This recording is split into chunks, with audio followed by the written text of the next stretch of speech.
Ladies and gentlemen, independent Americans around the country and around the globe, we're going to shift gears a little bit in this episode. After an intense deep dive into all things Afghanistan, we're going to open the aperture a little bit. We're going to expand the conversation and bring back a friend of the show, a man I really admire, I'm a fan of, and I like, a really insightful voice of reason on many things. And I think in a very specific way, the perfect guest to have at this moment in time, and I'll talk about why. But I am very grateful and privileged and humbled to welcome back the great and powerful Bradley Whitford to Independent Americans. Well, it's great to be here. I appreciate it. So the last time we were together, my friend, was remember. It was August 3rd, 2019. It was almost exactly 2 years ago.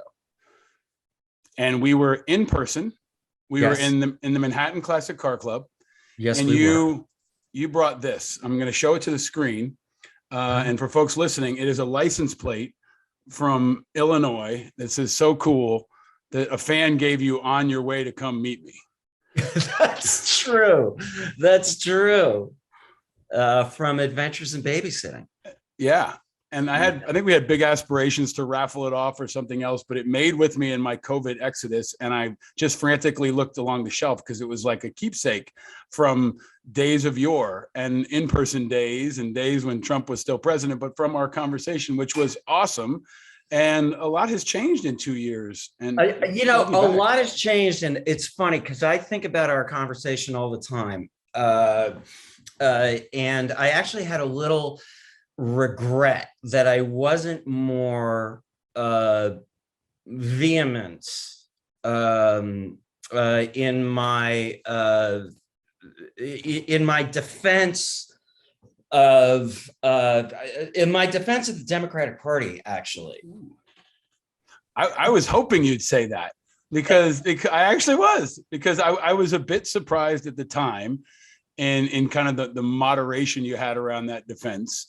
And times have changed, and you're deep in the arena. Like I love having conversations. Well, I feel like you're more in the arena even now than you were 2 years ago on many issues. I want to talk about the environment. I want to talk about your support for unions.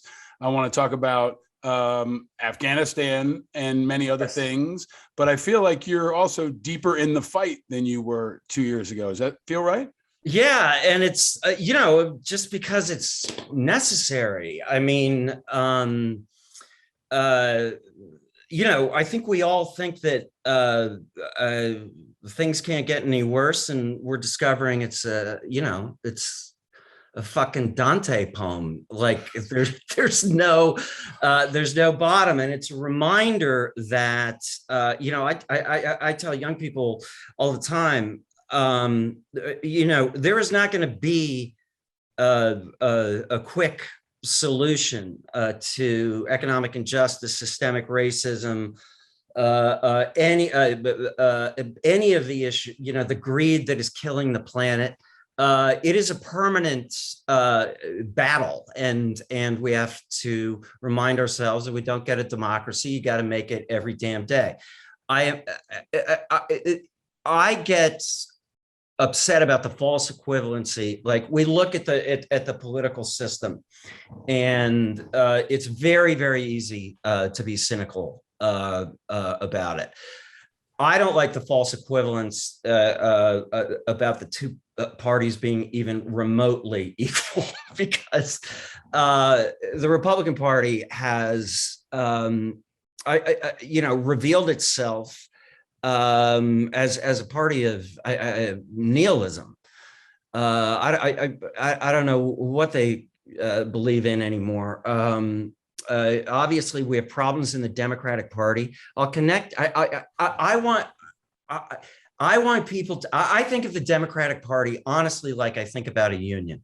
My union, there's a lot of people I totally disagree with in my union. There's a lot of selfish people. There are a lot of idiots, but there is power in numbers, and that's what the Democratic Party is to me.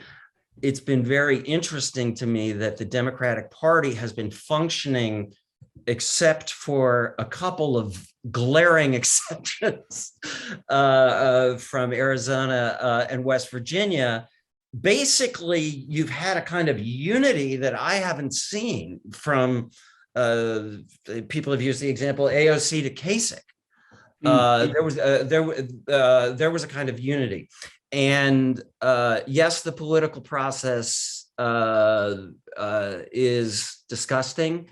I hate the way it's conducted, but the Democratic Party is, Hillary Clinton was fighting for public funding for elections to get money. I have a funny Joe Biden money story, by the way. Well, you have to tell that whenever you're ready. I'm not going to let you just throw that out there and then like just not come back to it here. No, I will. But there's one party that wants us to have healthcare as a right and not a privilege. The Democratic Party wants that. Democratic Party wants urgently to deal with climate change. That's what's so terrifying about this moment, is there's a very good chance for a lot of reasons that we are going to lose the House. The last time we lost the House, we lost it, I think, for 8 years. Before that, we lost it for 10. Nothing will get done on the climate for a decade. We don't have a decade to do that. So I'll get back to the Joe Biden money story, but I did want to express a full throated distinction between the Republican Party and the Democratic Party. I appreciate that. I appreciate that, and I'm grateful for it, and I want to dig into a lot of that. And I think the unity that you talk about is true and is unique, and I see it. And an existential threat unifies people, right? Like in the same way, when I was in Iraq, a friend said to me once, an Iraqi friend said, the Shias and the Kurds and the Sunnis, we all hated each other, but we were united in our hatred for Trump. And that brought us together, right? And there is a unification from AOC to Kasich because of Trump, right? Like Saddam, rather. Yeah. Saddam, Trump, right? Unites people. But and I want to pull a lot of that apart with you. But I also want to ask you, let's take a pause. I've been asking this of all guests since COVID hit. It has been 2 years. Where are you? Is this fascinating background that is, you look very, very scholarly. You're representing your Wesleyan education well. Where are you and how are you? I am good. I am in Pasadena right now. I'm a lucky person who had the resources to survive what was a temporary work stoppage. I was able to have time with, I just dropped my youngest child off at college, but my older kids were able to come back, and we were able to have very precious, unstructured, as a parent, when your kids are grown up, you only see them during these very self-conscious little sections of time. And so to really be with my kids was great. I got to go back to work on Handmaid's Tale. I spent a total of a month in complete and total isolation, which was very, very bizarre and pathetic. I have a lot of animals around me all the time. I did not have any animals up there. And I was in a kind of a way up in a building, like an Airbnb, and they had binoculars. And I realized like 11 days into being alone that I unconsciously had picked up the binoculars because I knew the Akita was going to be walked 20 stories down. So I'm like, the Akita took a shit. And then, when I got out, I was so lonely. Toronto was really shut down. I would go to the dog park every day. And one day this woman said, "Oh, I see you here all the time. Which is your dog?" And I said, "Oh, none. And she stepped away from me like I was a pederast at a schoolyard. Yeah, you're a creeper. You're a creeper at the as a guy who is had a few roles where you play creepy people. You're kind of playing into typecast there, being the creepy guy at the playground, right? Yeah, just hovering. Yeah.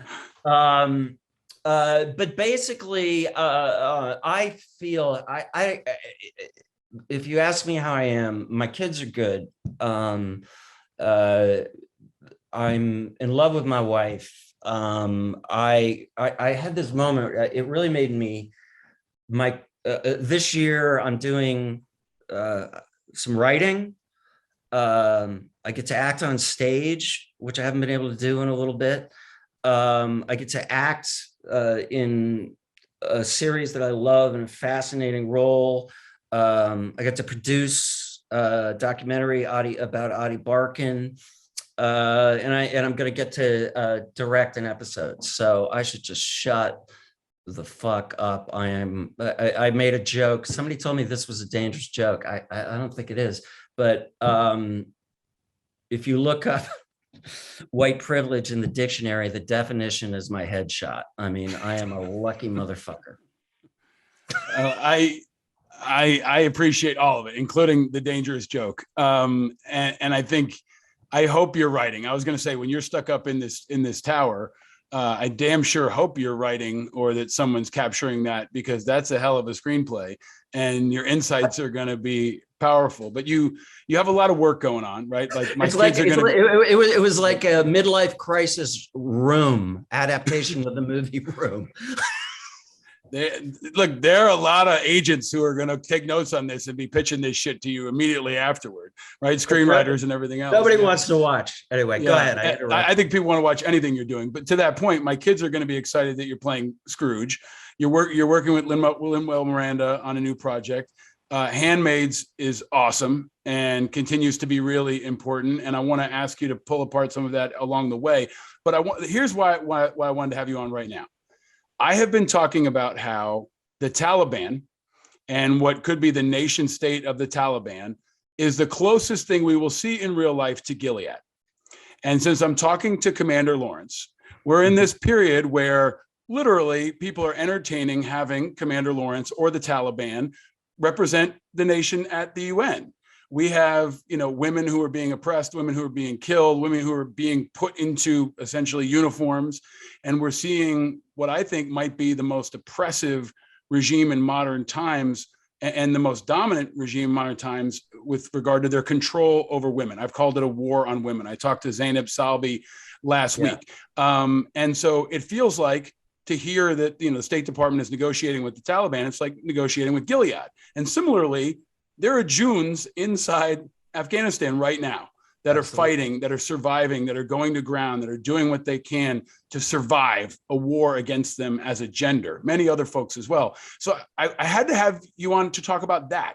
Like, what is your perspective on that, given the parts you play, of course, and then the specific part you play, but given all the other political understandings you have as well? And not to be a defender of the Democrats, but why aren't more Democrats pissed off about this? Why aren't more Democrats mobilizing against this? And they would have if it was the Senegal, if it was the former Yugoslavia, if it was somewhere else and it wasn't us. I feel like Democrats would be asking for intervention, but there's this unique moment in time where many Democrats are saying it would have happened anyway, and women are going to be hanging from cranes. So that's a lot to throw at you, but that's really why I thought this timing of talking to you would be really interesting. Yeah. So what are your thoughts on all of that?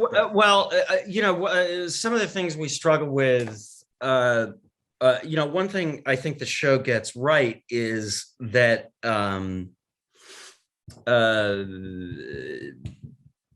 right-wing, I usually describe it as right-wing nationalist groups, misogyny is at the reptilian brainstem. It's not a bug. It's the feature, and it's fascinating how in any oppressive regime, controlling women is job number one. And on the other side of that, there is nothing you can do to help a society more, and there's a lot of data to back this up, than by investing in educating. In educating young women. Another thing we go through that we deal with in the show is Bruce Miller, our writer and showrunner. The show has been accused of kind of glorifying the suffering of women and he always has a list of he's like there's nothing that happens on the show that is not happening somewhere. He'll have a list of women who were hanged in Saudi Arabia, North Korea, and part of what the show it extends the suffering because these systems are intractable. It's not like somebody has an epiphany and cleans it up. North Korea has been there for a long fucking time,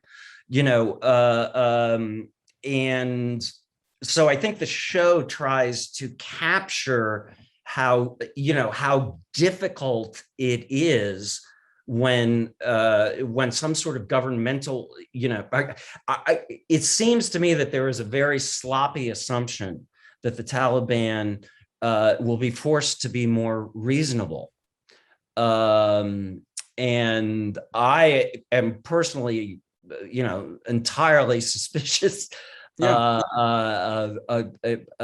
that. I find it very bizarre that we are not as upset in our own country about the laws in Texas. I keep saying, like, if you believe that life begins at conception, then why aren't there laws being proposed by these anti-choice people to make sure that the moment there's a pregnancy, this child becomes an American citizen, first of all, that the man has permanent financial responsibility for this? It's such a tell of that the point of it is not the sanctity of life. The point of it is punishing and shaming women. I think clearly this administration, I'm interested to know what your response was to the pullout in Afghanistan and the obvious sort of clusterfuck at the end, and what do we need to do now for all of these people who got out, who are stuck in with a designation of humanitarian parole and need to be put into a real, immigration track. Part of the problem, let me go back to my disgust, I won't even say hatred, my disgust with the Republicans. The Republicans don't want to fix the immigration system. The Republicans want to keep the immigration system a clusterfuck because it's a winning issue for them. And on the one hand, they'll say, "Oh, these drug cartels, the caravan of criminals." On the one hand, they're all criminals, which they're not. Right. And they're even trying to do this, of course, with our Afghani allies. They see that as an issue. But what we need to do for these people now, it was a difficult thing for me to understand. My understanding was everything collapsed a lot quicker than they thought. There are people who desperately needed to get out, and it takes a long time, sometimes years, for Afghanis to sort of apply for the track to citizenship. So they were given this thing called humanitarian parole, which leaves them in a kind of limbo. Right. And even the ones that weren't in limbo, even the ones that were supposed to be in the easy pass lane couldn't get out. I mean, they got out. I think it was 40 Americans yesterday. So they're not even, we haven't even gotten all the Americans out yet, much less SIV visas, much less other folks behind the line. So I think, I've been extremely critical. I mean, I think the further we dig into it after the hearings this week with General Milley and Secretary of Defense Austin, I think we're seeing the full scope of the catastrophe. And I think now it is one of the greatest foreign policy disasters of our modern time. I think about Iraq. I think about the beginning of response to COVID. And I think this is so much bigger than people appreciate. And I think, that humanitarian component, I think it's a fight of our time. I think we are not saving women right now. And I use the Handmaid's Tale as an example, because I think there are some folks who really don't understand. They say, oh, we can negotiate with the Taliban. Okay, negotiate with Gilead, right? Like, I have to get a pop culture reference to help people understand how pure the enemy is and how consistent they have been. They say what they're going to do, and then they do it. They might middle with the words a little bit lately, but they're still the Taliban. And so, I think about your show, right? And all the different ways June could have gotten out, right? And how many people helped her along the way. And when she gets out, the feelings she's having. I really think it's a powerful vehicle to create a conscience call in America for people who don't understand that this is still about right now. It's not just about August. It's not just about the people we've gotten out. It's about the numerator, which is the number of people we've gotten out, but it's also about the denominator and the number of people we've left behind. So that's where I'm actually trying to draw that connection, especially with Democrats and liberals who seem to be, frankly, more okay with this or more apologetic for Biden on this, in part because they say if you criticize Biden too much, you're going to get Trump elected. But we've got to have it out on this. And I think Biden is over a barrel. I don't think he's been truthful, or if he has been truthful, he hasn't been competent. And he was either he knew it was going to be this bad and he blew past it, or he didn't know. Either way, they're wrong. And finding out this week from General Milley and others that they didn't anticipate the speed. It's like saying you didn't see the hurricane coming when everybody was broadcasting it for months. I mean, there were plenty of informed sources. So I worry about this moment where partisan is kicking in on many sides, but Democrats too are kicking in, and they're defending their guy, and they're going to take it to the mat, because they don't want him to lose. But it's so much bigger than that, and that's why I think I'm trying to figure out a way to connect to humanity. I'm glad your show is graphic, because Afghanistan is much more graphic than that, and we don't see it. And so Handmaid's Tale might be as close as we get to seeing how people are being treated in real time, and it's powerful and it's important and it's timely. And I want to help use that vehicle to communicate the urgency of this fight. It's a war on women. And it is now a nation state that could be recognized despite its war on women and despite what it continues to do. So I think it's a great example of how your work, is really crossing over. A lot of your work has done that. I want to ask you, you won. The only difference is you got shot at and I wear makeup. But yeah, it's very similar. Yeah, but you know what? But let's take, if you look at the work you've done, we've talked about this last time you were on the show, but with The West Wing and with Handmaids and with so many other things, for many people, they know politics through you, right? And they understand, and maybe they follow you on Twitter. You can be an on-ramp for them. You can be a translator for them. You can be a door opener for them.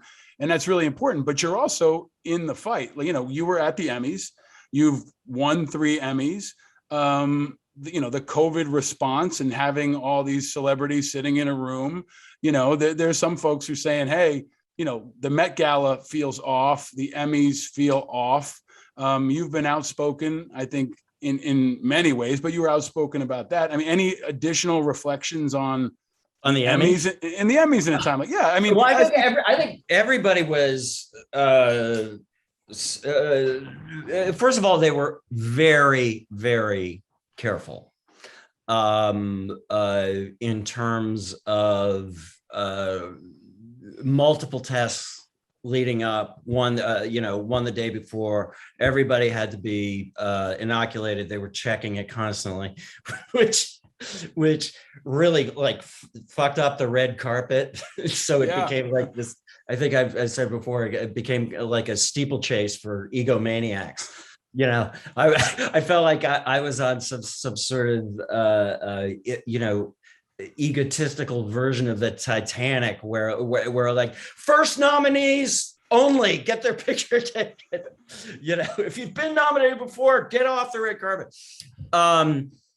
I thought it was going to be like the Grammys, which was like outside, and it basically was, it was a tent, but I didn't know why you wouldn't just, keep it open. Because if you watch the Grammys, everybody was kind of was there, but but they were clearly outside. The other horrible thing about that is that I'm sad. It's nobody's fault. Everybody's the award shows are insane, and I don't blame any specific person in that moment for not remembering to bring it up, but the Yahtzee issue is a big issue. Yeah, can we pause on that? That's a good transition. Yeah. I wanted to take you there because and I said, you're deep in many fights on climate change, on candidates. I want to come back. I'm going to put a place marker. We're going to come back and talk about Cinema and Mansion because I just got to let you rip on that one. But, for people who think you're talking about a dice game, explain what Yahtzee is, and you're going to pronounce it correctly, right? Like, Yahtzee. It's not Yahtzee, but explain about, it's an important fight, I think, happening right now. My wife worked in the business for 15 years, and I see a lot of this in a strange way through her eyes because she was an agent at CAA and she represented clients. She ran red carpets. So, I would usually be with her and they thought I was like extra security. So I got to see that world almost from a security standpoint, which was fascinating. But I also saw the working people of that world, and many of them are prior service veterans. Many of them are working people. So you've got this contrast, right? Where you've got a lot of, millionaires who were super tested and well taken care of and have endured the pandemic. And then you've got the working people of the business that, in my view, seem to be in many ways left behind. Right. And many of them didn't recover their jobs. I am the first. And you're a champion for them. So I want to ask you to tell us, for people who don't know, explain the issue and why it's important. The basic issue, these are the people who work on the crew. They're camera guys, makeup people, hair people, all the technical people. They work their asses off. In West Wing was notorious for having like crazy hours. We would, a 14-hour day was a short day. Now, we know what we're signing up for. We know what a privilege it is, and the crew knows what a privilege it is. And this is part of the problem that leads to unsafe conditions. If you're doing a movie, you understand it's going to be completely insane, and you have to put your life on hold. Problem now is a lot of, I think fewer movies are being made because series and limited series are taking off. So now you have a situation where people are routinely, now as an actor, my union, we have a 12-hour turnaround. So if I start shooting at 7 a.m. and I wrap 9 p.m., there are exceptions to it, but I get 12 hours off. The crew doesn't get that. The crew gets, I'm not sure where the negotiation is at this moment, but at one point the producers would not even consider talking about a minimum 10-hour turnaround. Jane Kasmerick, my ex-wife, was working on a movie, Pleasantville, and the camera operator had worked, I don't know, like 18 hours, fell asleep, and died. The long term, when you're on a television show, you would see on the West Wing, after 4 years of this, like people would go nuts. Now, again, I am protected in ways the crew is not. On West Wing, we could never get the schedule right. Now, again, I'm the coddled actor, right? But I could never I had a toothache, and I'm like, I think I need to go to the dentist. I really think I need to, and they're like, we can't do it tomorrow. And it went on for like weeks, and I'm flossing my teeth, and like my rotten tooth breaks off, and I'm like, I make my living on TV. I look like the kid in Deliverance. But the crews, the toll on the crew, I said to one of our producers on West Wing, I said, like a couple of years in, because you could see people going crazy, marriages. I said, the invisible carnage of the unfucked wives and the children not being read to is wafting out into the future.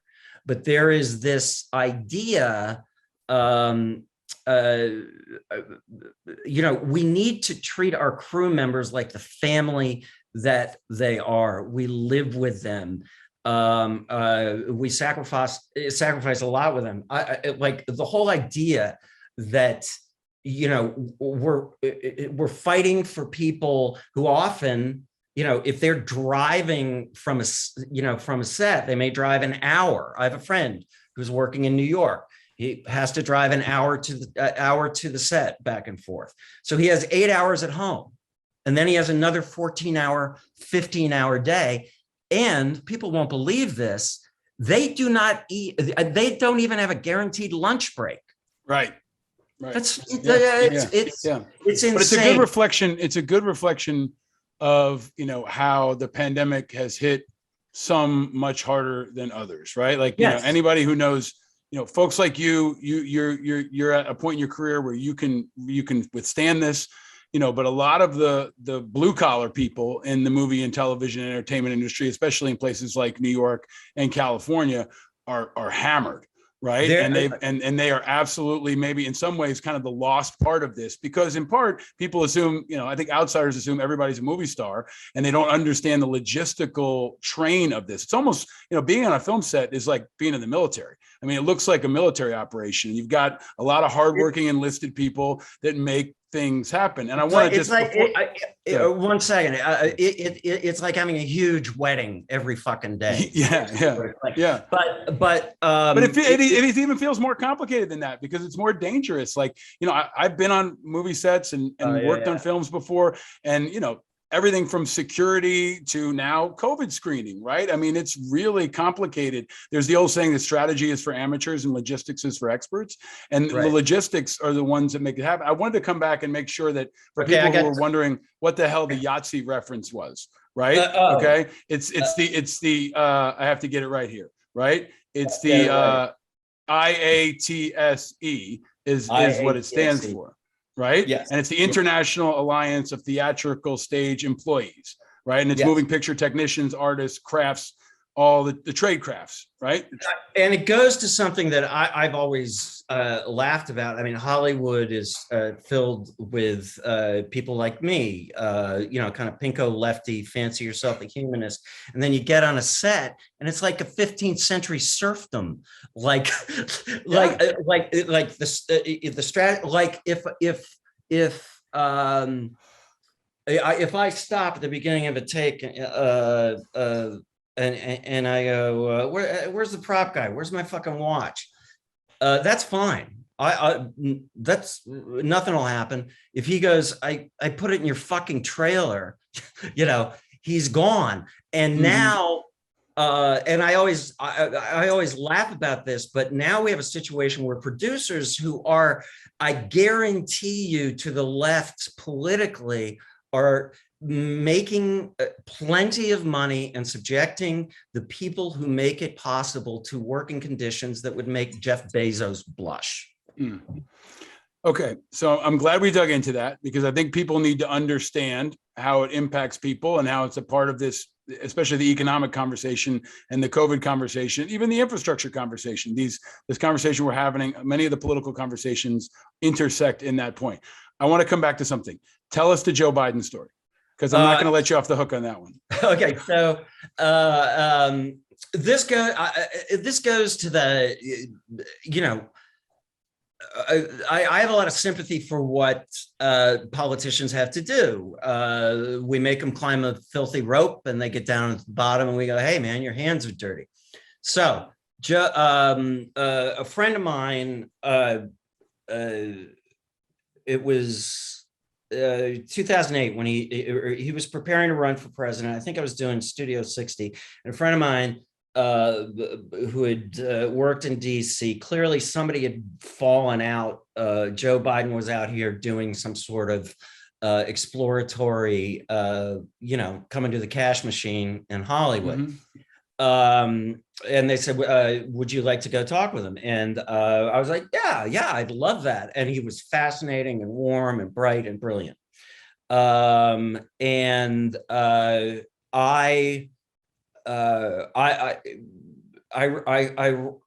I wrote a check for like $500 or something. But I thought in 2008 that Hillary, I thought it was time for her to be president initially. So months later, it was a very difficult time in my life. Right after the primary in Iowa, where Obama won and Joe Biden, I think, got 2% of the vote. I am hiding in my office at Warner Brothers. It's pouring rain. I think it was a weekend. There's nobody there. It's pouring rain.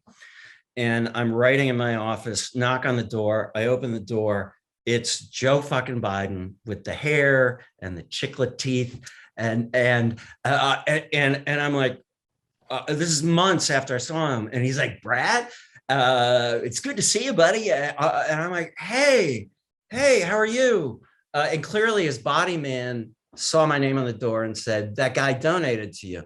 And now I'm like, oh shit. Like, he got 2% of the vote. And I'm like sort of walking him out through the rain to the beige Suburban, and trying to get him in the car without writing another check. And he's being very sweet, saying, I hope I can count on your continued support. I remember pausing as I got him in the car without making any promises. And I thought, this is really fucking sad.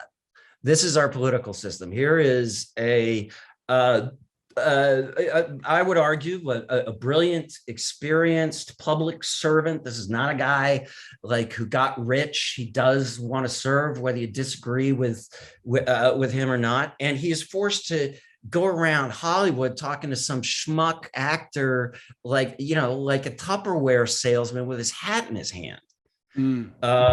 And then he became vice president. And I shouldn't think this way. But I thought, yeah, probably should. You should. I had a friend who ran in Wisconsin locally years ago, and he was running, I believe, for a state attorney general. And the day he announced, he called me and he said, I'm corrupt. And I said, why? And he said, I just came out of a meeting. I have to raise $25,000 a week or I can't even compete. So my first phone call is to my friend who got lucky in Hollywood. I'm not talking to the homeless person on the street who needs my help.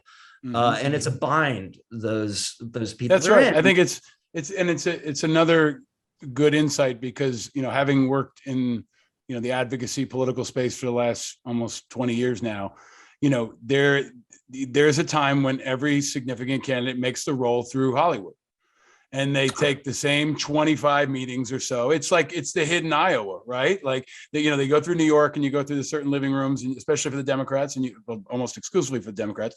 And then you go through California and, and I would actually often come through behind them raising money and would talk to some of the same people, and they'd ask for my view, but I'd get their view, and you could kind of see how they tested in California. And also, I would argue that there's an overinflated expectation of how Hollywood will deliver in a lot of ways, but especially on money. Like Hollywood is where a lot of nonprofits and other people go to raise money and come home without shit, like a lot of promises, and the real money's in New York. Like New York is where you get executed, commitments, and you can raise a lot. Now you can raise money in Hollywood, but it's a different kind of a scene in my experience. But it's a validator, and it's important in the Democratic Party for them to have to do that. But it is pathetic. It's sad. It's like to hear them going through, to know where they are. Sometimes I would go into boardrooms raising money for veterans after one had come out, and you see them going through that process. And I do think it's a terrible reflection of where we are. But it's also got a lot of people it's got a lot of people involved. And I'll take, I think there's a new generation in Hollywood that is much more active than, for just even 15 years ago when I started doing this kind of work, and I would go out to LA and talk to people about issues, get them to come out for events. The next generation is much more involved. They're much more active. They're much more committed. They're willing to take risks too. Like they're willing to take risks that other people wouldn't. Well, I'll tell you an interesting thing. I'm from Wisconsin, and Ben Wickler runs the Wisconsin Democratic Party. I think is one of the most effective political operatives out there. And I got all my West Wing people in line, and we were going to go do a bunch of stuff in Wisconsin. There was going to be the convention there, and then COVID hit. And we were trying. This was something we discovered during COVID. We tried to. I think we were trying to raise. I don't know, like $75,000 or something, a significant amount of money. And we just did a conversation about West Wing, a sort of takeoff on the podcast of it. And it ended up making hundreds of thousands of dollars. And then we realized we ended up raising so much money. And these things really took off at these sort of Zoom fundraisers. And for me, it was the best thing that we can do. I am nobody needs some, actor with a horseshoe hanging out of his ass coming to their hometown and saying, this is how you should think. When political people come at me, I go, I can help with registration. I can help, bring attention. I can put a spotlight. This was great because we got to do what we love to do, and we got to get the resources to the people on the ground who knew what to do with it. And they've also got a tough rope to walk, because when you're coming from a non-coastal, especially congressional district or Senate race, sometimes they'll come out to Hollywood and they'll do the below the radar event where they don't want it publicized, because if Bradley Whitford raises too much money for them, then they're not down home enough. They're not real enough. They're not local enough, right? There's especially, I think in the moderate districts, they're careful. Like they want your money, but they kind of don't necessarily want the picture with you. And that's, I think, going to be especially true as they go, not you individually, maybe you individually, but often, they want to come to LA, come in with the wheelbarrow, meet the celebrities, get the checks, and sometimes scoot out before their congressional district knows they're gone, and hanging out with the celebrities. Right. And whenever people get pissed, understandably, at the political voice of Hollywood, I do want to remind people that the vast majority of us are not advocating for anything that helps us. We're not trying to get tax cuts or film credits. In general, we're not doing that. And it goes to a really interesting thing that I don't know if I've talked with you about this. I think there's part of the reason we have minority rule in this country. That's what's so frustrating, is whether access to healthcare, dealing with immigrants in a humane way, the planet, economic injustice, racial injustice. It's 60-40, if not 65-35. Now they have some constitutional structural advantages, which we all know about, but part of the reason we are, I think, always at a disadvantage is that the right understands that what I think is true, which is that politics is the way you create your moral vision. We tend to think it's what we do on the left. We think it's culture, and culture is fantastic and necessary. but will and grace won't help you if you have a pre-existing condition. And the right, simply because I think the right in this country is basically a business agenda disguised in social issues, but it's a business agenda. So it's not, it took what happened to George Floyd, we knew it had been happening before. It took us like seeing that. And we on the left will do the diagnosis, which is absolutely necessary, which is this tremendous outpouring of protest.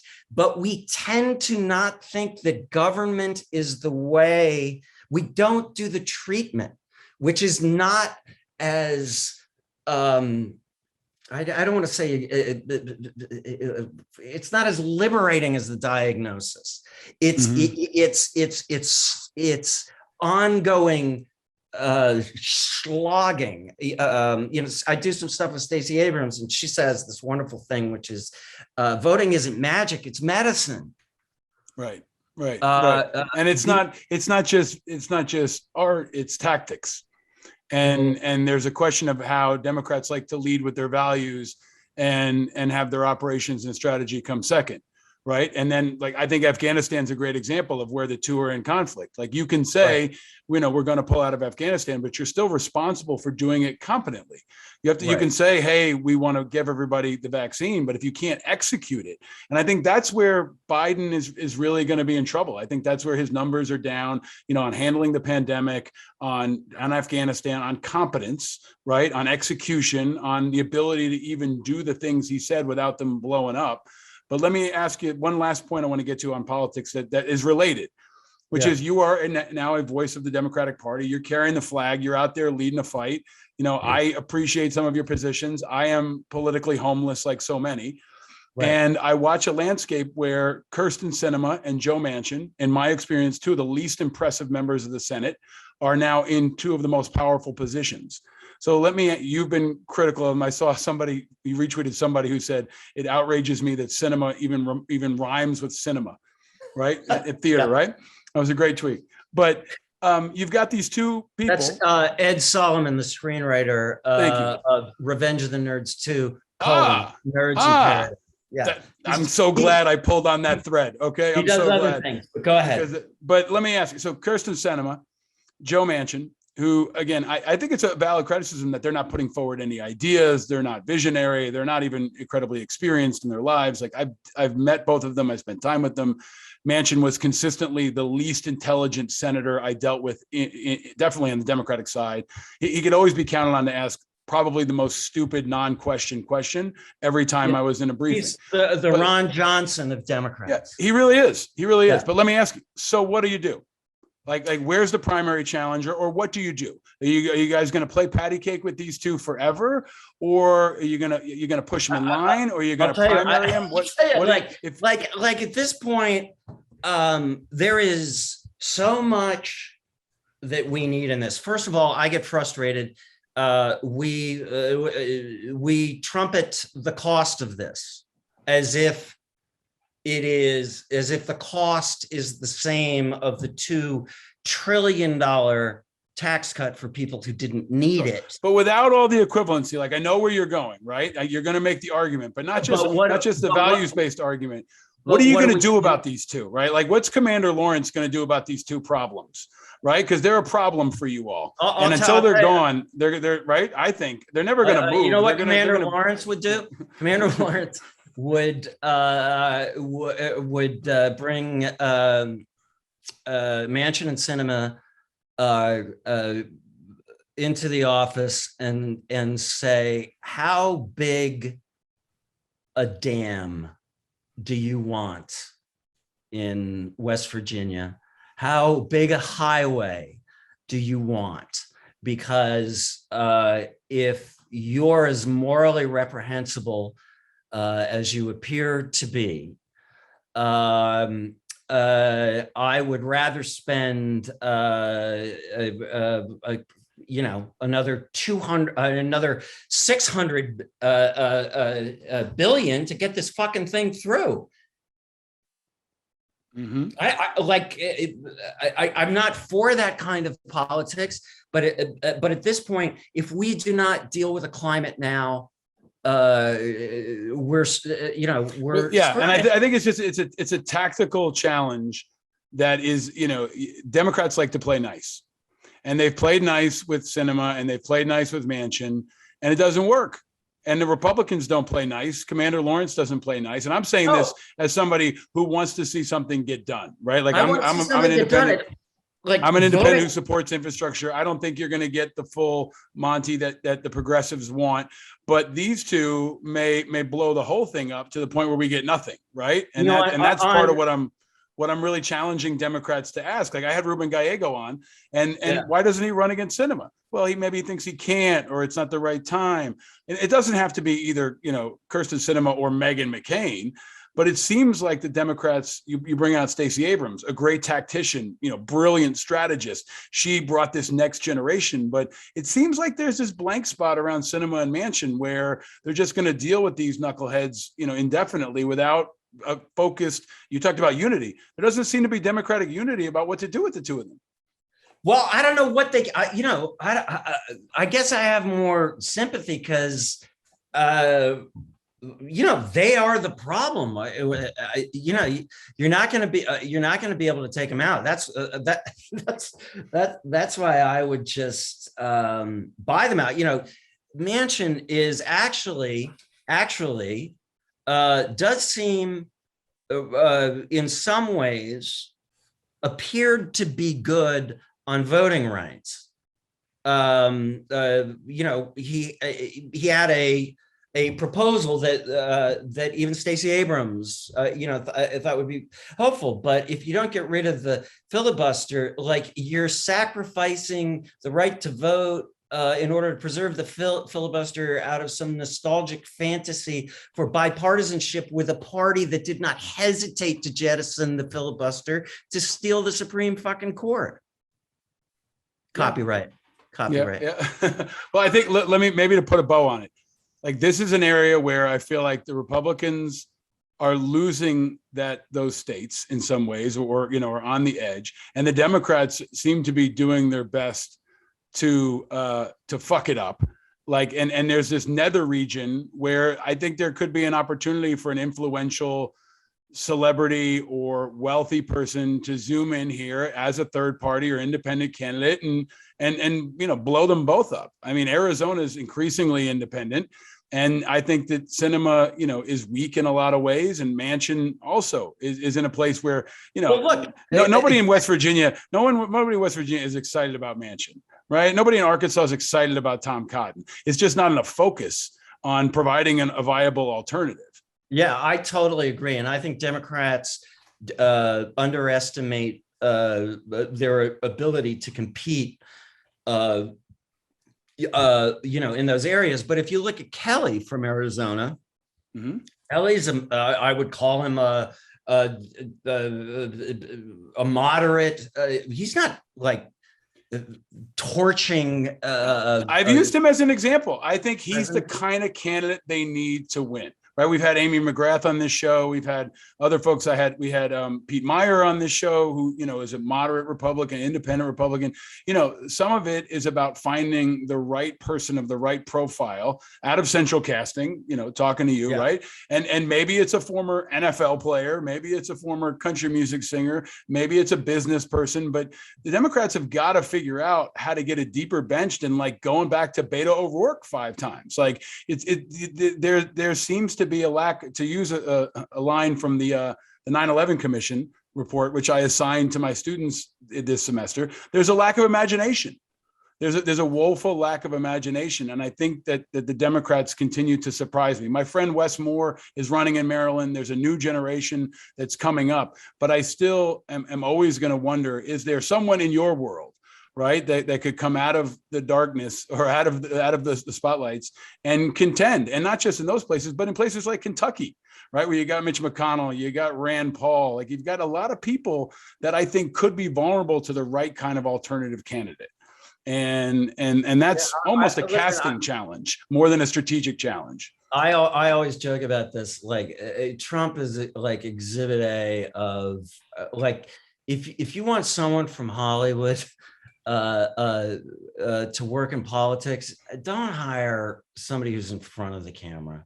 Hire the line producer because they get shit done and they don't need a lot of attention. Now, but they're the ones that don't get elected. Like they're good. They're good once they're in the spot. But it's hard to get Joe Lhota, the head of the MTA in New York, elected, right? Like he's going to make the subways run on time, but he can't win, right? And that's the challenge is, for the Democrats especially, like to find people who are charismatic and who can still manage crises and who can be tactically proficient and who can get shit done. And Pelosi, this is going to be the moment for Pelosi. She always seems to find a way to get shit done. I have a lot of respect for her. I've worked with her, and I maybe respect her most of all because she gets shit done. And she's going to find a way to make shit happen. And in part because she doesn't play nice. Like she knows how to invoke a little Commander Lawrence for good and figure out how to get it done. So I want to let you go. I asked you before if you will run. Let me hang on. Let me just add one thing, which is from my peculiar perspective, where I come from a family that's very interested in politics. I've always been interested in politics. I pick up politics before the sports page when I used to have newspapers. By the way, I was on a set the other day and I'm reading the New York Times and a 26-year-old actress walks by looking at her phone and goes, "Whoa, old school," which made me feel like Wilford Brimley. But did she think it was a prop? Yeah, she thought it was like it's a period piece. But it's very pathetic and interesting to me, and it's something we need to be aware of. You can ejaculate on an intern in one of the sacred palaces of democracy. You will be forgiven. You can go to war using faulty intelligence without a plan for what to do afterwards. You will be forgiven. The death penalty in politics is reserved for what I worry about every day. The death penalty in politics is reserved for people who are bad on TV. It is unforgivable. Al Gore seems a little condescending. Get the fuck out. Howard Dean screamed, "Out." It is, and it's just fascinating to me now. Hillary Clinton, right? Right. I remember meeting, Clinton, who a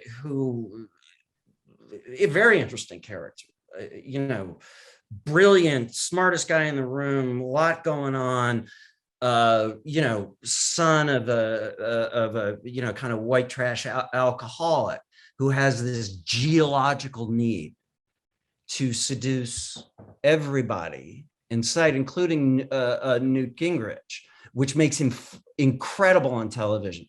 Then you meet, when I met Al Gore, Bill Clinton, Al Gore's like, it was like, why am I meeting a fucking actor? Like in a great way, and he gets in is debating Bush and, he's like, well, I'm more qualified. I don't have a pathetic need. And Trump, this is just like a monumental, their superpower is that they have no shame. What you're upset about Democrats with is that we have a little, they have no shame, and it's a superpower. Yeah. In politics. Well, lately, there's not a lot of shame coming out of the White House either right now. And that's part of what's really pissing me off and many people off is Biden sounding like Trump. He's sounding like Bush. He's digging in. He's not apologizing for mistakes. He's sounding like a stubborn old man who is going to go down fighting. And that's uncharacteristic of him. And it's part of why, I've said that every politician will eventually disappoint you. And he's really disappointed me on Afghanistan and the way he's handled it. And even now, he's laying up a big alley oop for the Republicans when he says, yeah, all the commanders said I should, I didn't need to leave behind a residual force. And they said, great, which commanders? Now he's in conflict with the generals. That's out in the open. They're going to wrap that around him like the emails for Hillary Clinton. It's not going away. And I think that he is in danger now, in part because of his stubbornness, because of his inability to do what he does best, like show empathy, be down to earth, be conciliatory at times. His inability to be himself is what I think is really jacking up his presidency and might cost him the midterms. And that's not what I want to happen. And Trump is coming back like Revenge of the Nerds 2, 3, 4. He's coming back. He's coming back, and he's going to be the nominee unless something happens. And we're going to see this sequel again soon. But now, do you, as a veteran, did you think we should leave a residual force? Look, I speak for veterans like you speak for actors, right? So I'll start with that, right? I think, if I had known what they know, yes, I would have. At the time, I said, okay, I believe what the strategists are saying, and they say we don't need a residual force as a way for us to maintain stability and a strategic footprint and protect our allies. But it's clear now that look, Biden made the call that Obama didn't make. Obama said no.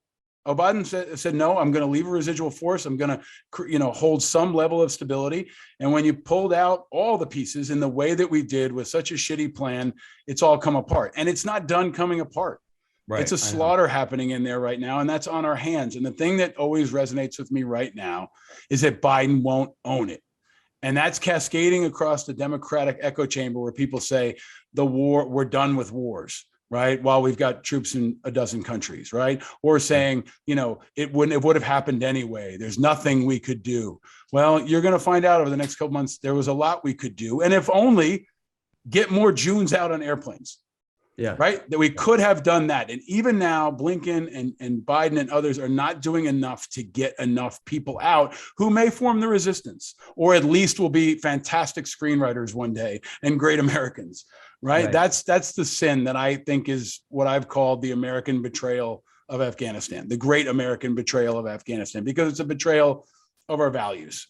Right. But you are upholding our values. And you are a tremendous American and a tremendous creative force. And I said this last time, but I want to say it again. I am so grateful for all that you've done to contribute artistically, creatively, politically. The work that you've done is so important. And every time we talk, it becomes more and more important. So I hope it's not 2 years until we talk again. Yeah. No, I'm around. I'm available. And I want to ask, I asked you a lot of fun questions last time. Here's a final one I didn't ask you last time because I got to get your take on this. There's no third party option. You're a partisan. You got to pick one. Pancakes or waffles? Waffles. Why? Crust. There it is. I'm going to leave it there. If you have a minute to stick around for a couple of rapid fires for our Patreon members, I would love that if you could. But until then, I'm going to hold on to this license plate. And you know what? Next time, because you are still so cool, man. So cool. Next time I'm in New York, we should. I'll sign that, and you should auction it off for a good cause. We'll do it to support the union. Okay, let's do it. Let's do it, my friend. Thank you for all that you do. The great and powerful Bradley Whitford. Stay vigilant, my friend.